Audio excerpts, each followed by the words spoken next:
Boa tarde a todos. Acho que todo mundo me escuta bem, né? Então, hoje o nosso tema, capítulo 10 do Evangelho segundo o Espiritismo, a partir do item 16 até 21, é indulgência. Indulgência. Primeiro, para a gente começar a trabalhar nesse tema, a gente tem que entender o que é indulgência, né? Não é uma palavra cotidianamente cotidianamente nós ouvimos indulgência. Então, eu fui buscar lá no dicionário o que é indulgência, né? Para a gente entender o termo no geral, mesmo fora do espiritismo. A indulgência é a propensão a desculpar ou a perdoar, é relevar faltas. Então, a gente já consegue vincular ela a uma questão do perdão. Nesse primeiro momento, eu vou pedir que cada um faça uma introspecção e pense em algo que atualmente é o que mais lhe magoa. Algo que machucou ou que está machucando ainda. Dá um minutinho aí, segundinhos, para vocês começarem a refletir. O que hoje está me magoando? O que hoje está me machucando? O que hoje está difícil de eu conseguir aceitar ou eu ter uma boa relação com aqueles que me rodeiam? De eu conseguir perdoar algo que me fizeram? Ou não dar tanta energia para aquilo que está nesse momento, né, me incomodando? Conseguiram? Aí alguém já conseguiu puxar um pouquinho. Durante a nossa conversa de hoje, a gente vai ir repensando alguns pontos disso. Tem algo muito interessante. Quando eu cheguei, eu pedi para ela um lápis. Eu disse assim, eu quero marcar, porque tem 3 orientações nas instruções dos espíritos sobre indulgência e depois seguem 3 perguntas. E nessas 3 orientações existe exatamente a mesma mensagem em comum. Sede severos para convosco e indulgente para com os outros. O próprio Chico dizia, né? Aos outros eu dou o direito de serem como são. A mim eu dou o dever de ser melhor, ser correto. Então, é aquela questão do olhar para o outro e não espelhar as minhas formas de ver o mundo no outro. Por que eu digo as minhas formas de ver o mundo? Quando a gente vai trabalhar na psicologia a questão do ego, ele tem uma função extremamente importante, né? Se a gente for pegar lá na psicanálise, eles vão nos dizer que o id são os nossos instintos primitivos. Então, o que vai acontecer? Eu preciso de dinheiro para comprar as coisas que eu tenho vontade. Eu posso roubar um banco, né? Eu posso dar golpe. Aí vem o superego, que é toda a educação que me dão nessa vida. Olha, você tem que ser correto, você não pode fazer isso, né? São os meus limites. E o ego vai ser aquele que vai fazer a mediação na psicanálise, aquele que vai me dizer, olha, eu quero isso, mas eu vou conversar com o que me ensinaram e vou encontrar um caminho, né, correto, de preferência, para que eu chegue no meu objetivo. No espiritismo, a gente fala muito, né, a questão egoísta, né, que já lembra esse início ego, egoísmo. Por que a gente fala tanto que a gente tem que vencer o nosso egoísmo? Porque o ego, ele fala da gente, né, do que nós queremos, dos nossos desejos e da nossa visão de ver o mundo. E isso faz com que as minhas vidas passadas, todas as encarnações que eu vim tendo, né, que me trouxeram a estar no ponto de desenvolvimento que eu cheguei aqui, na minha evolução moral nesse momento aqui na Terra, agregado com a educação que eu recebi, né, principalmente até os 7 anos de idade, depois o que seriam as nossas relações sociais secundárias, né, entra para a escola, recebe outras instruções, o meio em que eu convivo, os meus vizinhos, os meus amigos, e por aí vai. Nós vamos tendo uma série de experiências, mas a base principal ainda vai se formar até ali os 7 anos, onde já o Espiritismo nos diz, né, que a infância é o melhor momento para conseguir moldar um espírito, né, no caso, a personalidade de um espírito, que é onde nós estamos mais receptivos a essa mudança moral. Ok, cheguei até aqui, eu, Sabrina. né? Com toda a minha carga de vida passada, com toda a minha evolução moral, com tudo que eu passei com a minha família, com tudo que eu aprendi na minha escola, com todas as relações que eu constituí, eu vejo a minha forma como eu vou agir nesse mundo vai estar carregada de toda essa bagagem. Essa vai ser a minha lente que eu vou olhar o mundo. Só que eu tenho que entender que essa lente é minha. Que mais ninguém vai ter essa lente para ler o mundo. Que mais ninguém vai mediar as coisas e as reações como eu.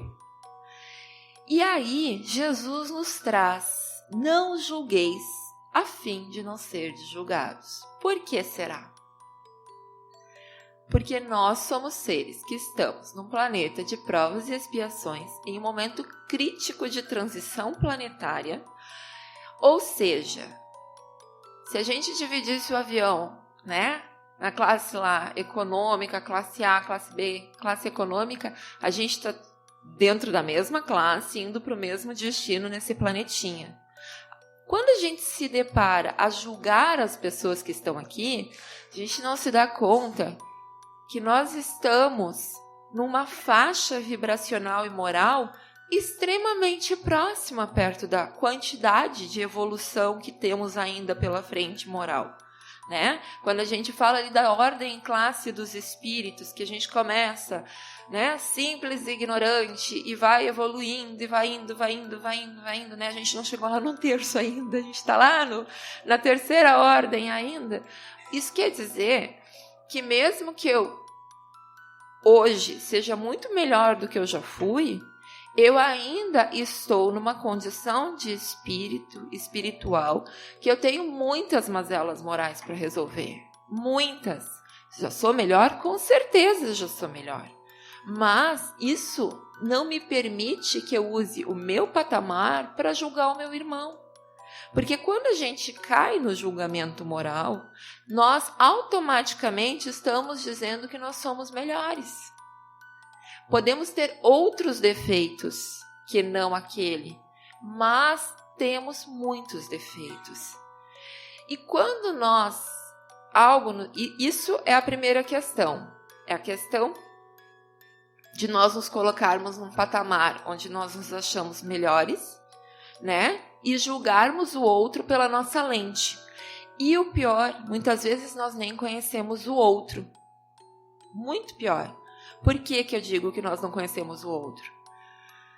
Eu acho que aqui em Novo Hamburgo não acontece, mas lá em Canoas é impressionante que as pessoas param na frente de um telejornal e começam a espraguejar todo mundo que aparece naquele telejornal. Se teve um crime, desculpem o termo, é um vagabundo, tem que morrer. Gente, olha o que nós estamos emanando. Olha o quanto de veneno nós estamos ingerindo no nosso perispírito. Olha quantas mazelas nós estamos trazendo para nós mesmos. Porque aquela ali é a sintonia que eu estou atraindo nesse momento. E eu sequer sei quem é aquela pessoa. Então tem muito mais a ver comigo do que com aquele fato que ocorreu. Porque eu não tenho envolvimento algum com aquele fato. E isso vai gerando uma psicosfera em torno de nós que vai contaminando quem está ao nosso redor, quem está na nossa casa. E por vezes acaba que quem não está naquela sintonia se afasta. E quem está ali desequilibrado, talvez, entra junto. E daqui a pouco está espraguejando junto. E aí daqui a pouco já tem briga dentro de casa. E por aí vai. É uma sequência de fatos desencadeados naquilo que nós temos mais de poderoso, o pensamento. O nosso pensamento, ele qualifica os fluidos ao nosso redor. Nós podemos envenená-lo ou nós podemos criar um ambiente de paz e amor dentro de casa ou no serviço. Eu costumo dizer que eu vivo num laboratório, né? Eu sou professora. E eu adoro trabalhar com adolescentes, eu adoro trabalhar com jovens. E sim, muitos de vocês devem estar pensando, ela é louca, né? Ninguém aguenta trabalhar com jovens, ninguém gosta. Eu escuto muito isso, por isso que eu estou repetindo. E quando a gente trabalha em escolas grandes, e dependendo da localização dessa escola, a gente tem muito contato com violência. Nós temos muito contato com indisciplina, nós temos muito contato com questões de uma fala inadequada, né? Expressões de baixo calão, aquele jeito que a adolescente tem às vezes de se excitar, ou a questão da feminilidade das meninas. E aí a gente recebe uma carga muito grande de julgamentos externos das pessoas que não estão ali naquele meio. Só que quando você começa a conversar com esses jovens, e isso também está no Evangelho, muitas vezes nenhum de nós sequer passou pela metade do que aqueles entre 12, 13 e 14 anos já passaram na vida. Então a gente se coloca numa posição de privilégio. Privilégio muitas vezes por ter tido a vida que nós estamos tendo nessa encarnação. O problema é que ao invés de eu agradecer cada momento desse suporte que eu tenho para mim desenvolver nessa encarnação, eu uso isso para julgar o outro que não teve. Eu não me coloco em nenhum momento na visão do outro. Entra em ação a minha lentezinha que se formou pelas minhas experiências e por aquilo que eu recebi em casa e eu saio a julgar o próximo. E essa orientação valiosa do Evangelho é perdida. Não julgueis para não seres julgados. Então esse é um primeiro ponto que a gente tem que trabalhar. Quando a gente consegue exercer a indulgência, e não é muito fácil, porque ela parte de um exercício cotidiano, é o vigiai. Porque o vigiai é exatamente aquilo que ele disse. Sede severos para convosco. Que ação eu estou tendo nesse momento? Como é que eu estou reagindo a isso que me chega agora? O que eu posso fazer de melhor dentro deste quadro, que às vezes já é ruim, né? Como é que eu posso agir? Eu dou aula de religião de sexto a nono ano. Olha só, né? Olha como Deus faz a gente parar nos lugares. E aí, o que eu faço? Eu faço, no início do ano, um apanhado de tudo que eles querem ver. E aí a gente vai listando por temas, né? E vai trabalhando entre o conteúdo de religião e os temas. E sempre vem muitas questões de sexualidade, feminismo, machismo, gênero. Esse ano, o top 10, 16 a 15, feminismo e machismo. Fui procurar o que eu poderia trabalhar com eles. Feminismo é muito complexo, né? Porque é uma teoria muito ampla, tem 4 vertentes, 4 questões históricas. Então, não daria ainda para trabalhar com jovens, porque como é algo muito extenso, de muito estudo, de muita leitura para entender o que é esse movimento e todas as suas vertentes, não daria. Aí fui ver o que tinha de feminismo, de machismo. Aí encontrei um vídeo que casava tudo. E era um vídeo da ONU Brasil, que se chamava Precisamos Falar com os Homens sobre Machismo. E nesse vídeo eles explicavam muito mais dentro da linguagem dos meus alunos. O que mais me chamou a atenção? Claro que eu tive que assistir 12 vezes esse vídeo com cada turma que eu passei, então eu decorei o vídeo, né? O que mais me chamou a atenção? A forma como nós olhamos um problema e o quanto, quando nós conseguimos praticar o Evangelho, a gente pode partir de boas ações. Primeiro eles explicaram os conceitos, trouxeram os problemas no Brasil em relação a feminismo e a machismo, né, dentro do vídeo, e aí eles fizeram uma pesquisa com 20 mil pessoas no Brasil para ver as maiores questões, né, por região, e eles foram a instituições, a ONGs, que trabalhavam com a temática da masculinidade para ver quais ações eles faziam. Me chamou muito a atenção uma ONG que era numa favela do Rio de Janeiro. Ela ficava embaixo, né, já na zona urbana, não mais na zona da favela, descia, ela ficava embaixo. E eles tinham conseguido fazer uma parceria muito legal.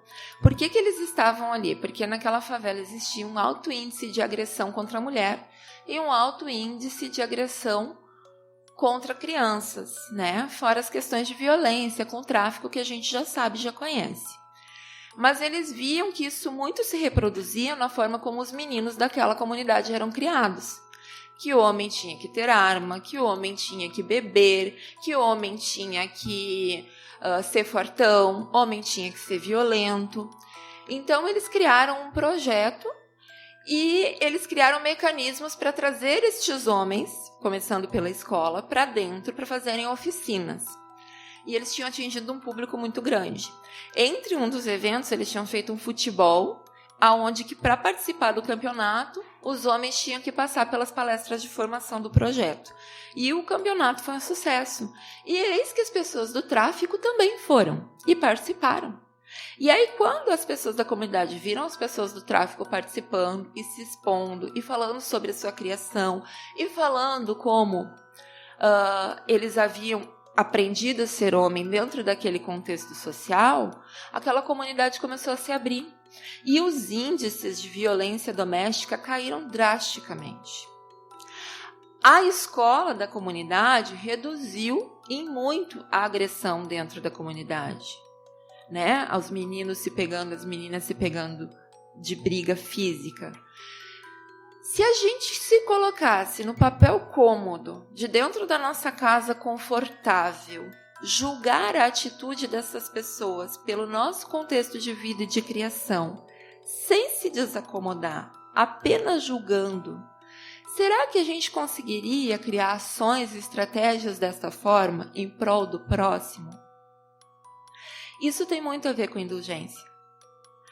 Aqui no segundo texto, o Espírito, já vou pegar aqui o nome, que eu não vou me lembrar de cabeça, então está aqui o nome, né?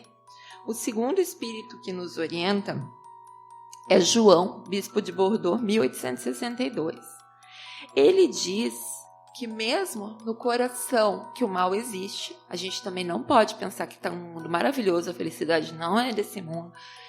É um mundo de provas e expiações. Isso é fato e a gente sabe. Então não adianta eu querer dizer que está tudo bem, que não está. Não está tudo bem até. Isso ele também salienta. Acabaria atrasando o nosso progresso. Porque quando a gente tem o mal, a gente tem uma doença moral e tem um problema a ser resolvido.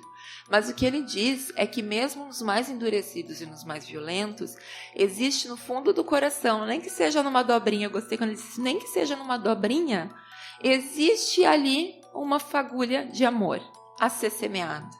Existe algo ali.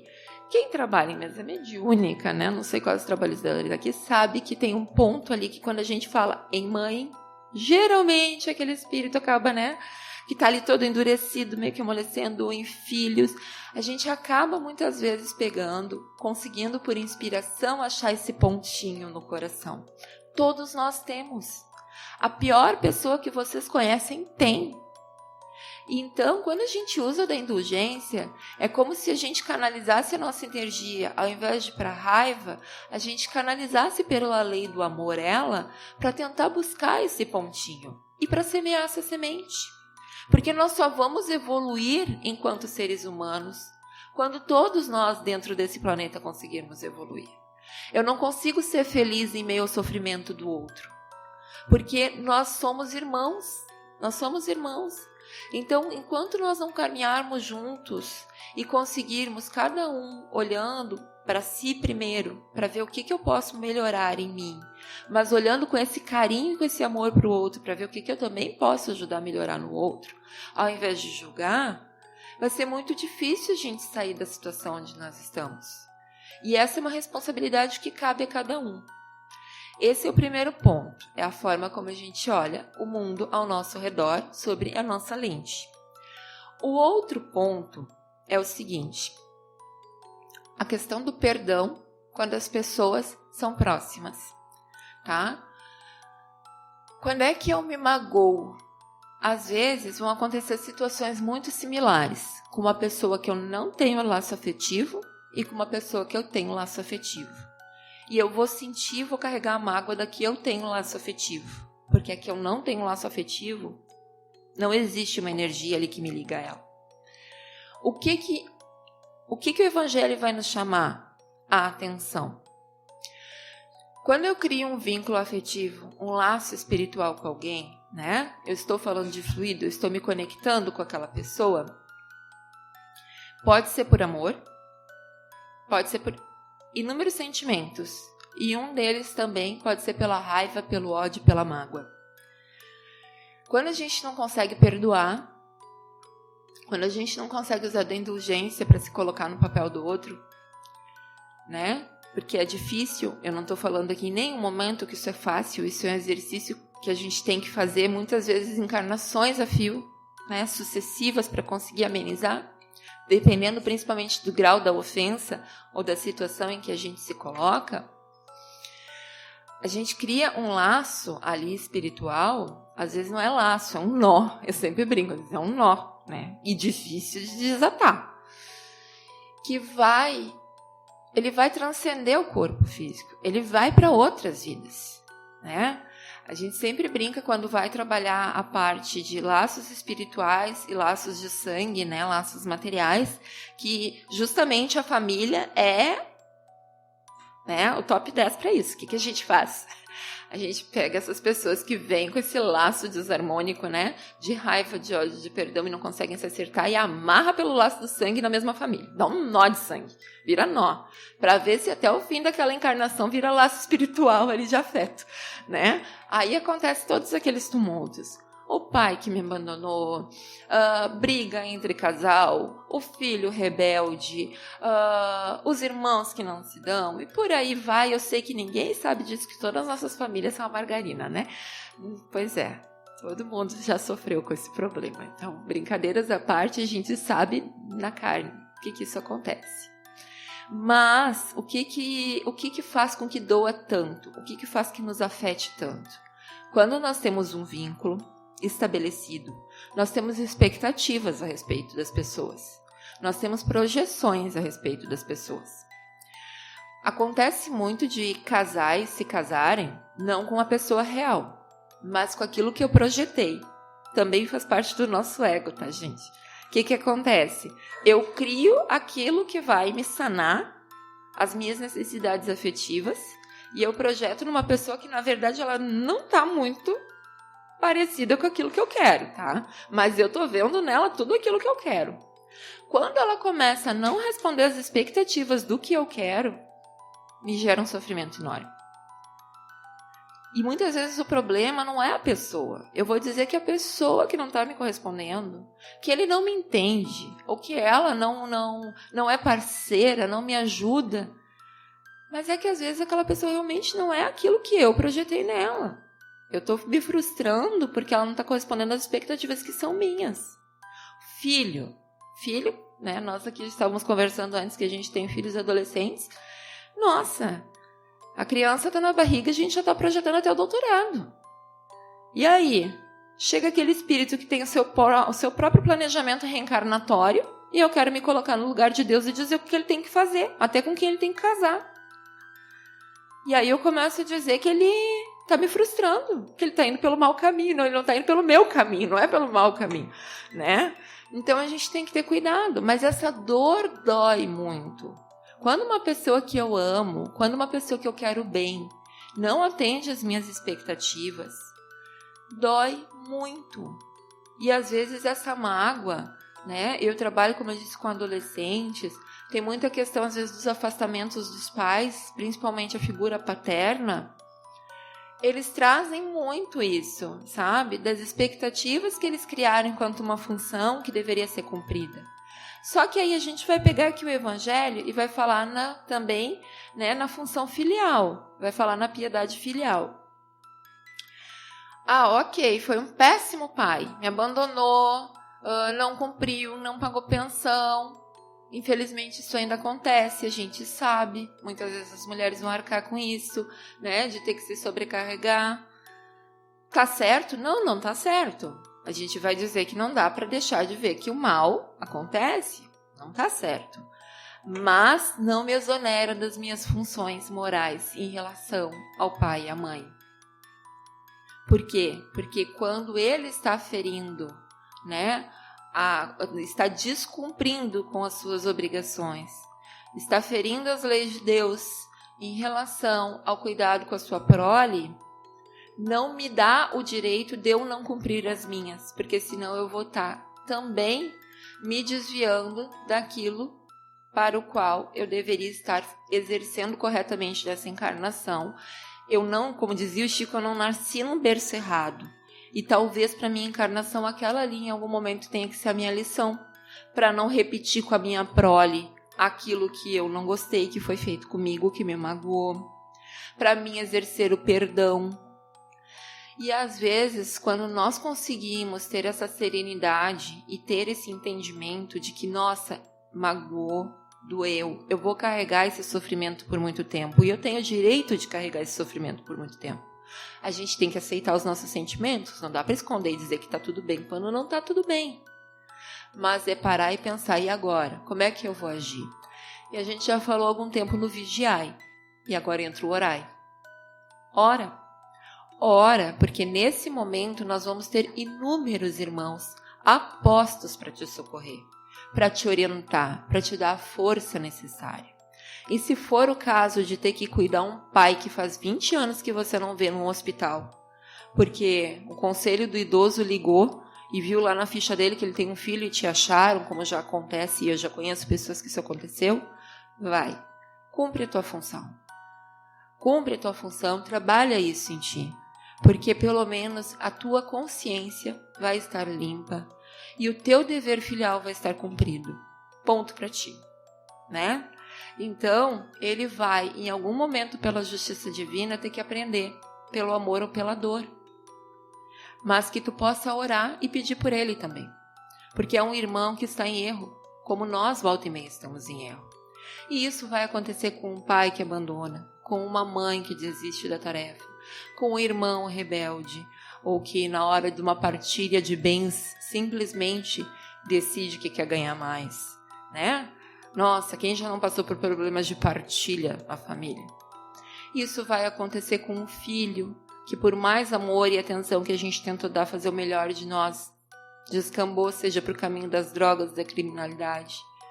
Escolheu outro caminho que não aquele que nós gostaríamos para ele, mas que é o dele, e a gente tem que respeitar, porque ele tem o livre-arbítrio tanto quanto nós, né? Então, começar a trabalhar isso. E agora eu gostaria, a gente ainda tem alguns minutinhos, que vocês começassem a pensar sobre aquilo que vocês pensaram no início. De que forma isso está me afetando? Será pela questão do meu julgamento, da minha lente? Ou será porque eu esperava muito mais dessa pessoa com quem eu tenho um vínculo de afeto e isso me dói demais? E começasse a pensar nesse momento e de que forma eu posso orar, eu posso pedir nesse momento, com todo esse amparo espiritual, para conseguir trabalhar o perdão.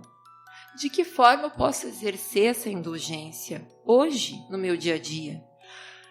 Vou recair em algumas vezes? Vou recair. Ah, mas isso quer dizer que aquele meu irmão que está em erro, que está brigando comigo na justiça, que aquele pai que não está pagando a pensão, que aquela filha que sumiu no mundo, eu tenho que deixar assim? Não, eles são os filhos pródigos. Uma hora eles vão voltar. Mas quando nós estamos bem, em geral eles vão recorrer a nós. Por quê? Porque nós vamos estar estavelmente e emocionalmente plenos, seguros. E vamos poder dar o apoio que eles merecem, que eles precisam. Então, em algum momento da nossa vida, escrevam o que eu estou dizendo, vai aparecer uma oportunidade de reconciliação.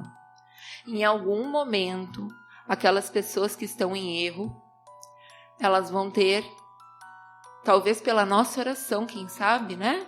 Aquele momento que clareia o pensamento, que vem uma luz divina e que eles conseguem enxergar que pode ser de outra maneira.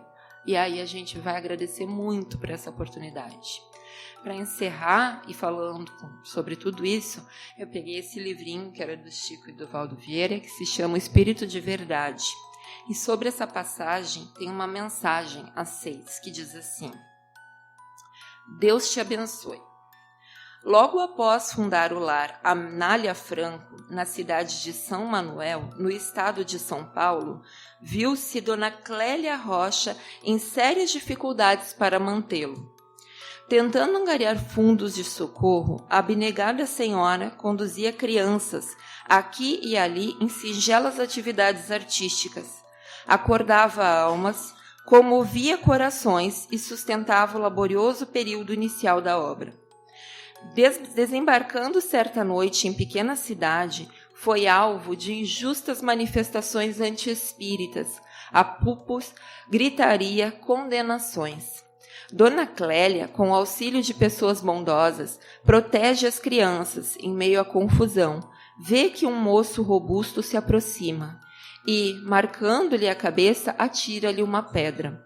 O golpe é violento, o sangue escorre, mas a operosa servidora do bem procede como quem desconhece o agressor.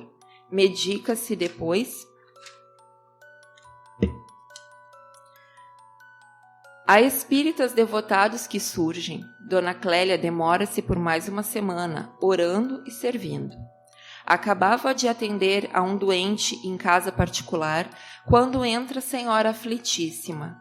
É mãe, tem um filho acamado com meningite e pede-lhe auxílio espiritual. Dona Clélia não vacila. Corre ao encontro do enfermo e, surpreendida, encontra nele o jovem que a ferira. Febre alta, inconsciência, a missionária desdobra-se em desvelo. Passes, vigílias, oração, enfermagem carinhosa. Ao fim de 6 dias, o doente está salvo. Reconhece-se envergonhado e, quando a sós, beija-lhe respeitosamente a mão e pergunta: "A senhora me perdoa?" Ela, contudo, disse apenas com brandura: "Deus te abençoe, meu filho." Mas o exemplo não ficou sem fruto, porque o moço recuperado fez-se valoroso militante da doutrina espírita. Fez-se valoroso militante e ainda hoje, onde se encontra, é denotado trabalhador do Evangelho. Quando a gente lê esse texto, a gente entende que existe uma ação, uma atitude, nesse caso uma atitude de agressão, mas que a reação desta senhora, a forma como ela poderia lidar com aquilo, é inúmera. Tem inúmeras formas como ela poderia ter lidado com aquilo. Ela consegue, com seu amparo, com o seu objetivo bem traçado do que ela ir fazer ali naquela cidade, usar da indulgência. Então, que nós possamos, a cada dia que passa, trabalhar um pouquinho o nosso íntimo, cuidar da nossa lente, para que nós possamos olhar o mundo de uma outra forma, receber as ações de uma outra forma. Tem um conto que muitos de vocês já devem conhecer, que diz que um casal todo dia sentava para almoçar e a mulher reclamava constantemente para o marido sobre a vizinha. A vizinha estendia os lençóis e ela dizia assim: "Olha como essa vizinha é relaxada. Esses lençóis estão sempre sujos. Essa mulher não sabe lavar roupa." E assim sucessivamente o marido comia calado e voltava para o trabalho.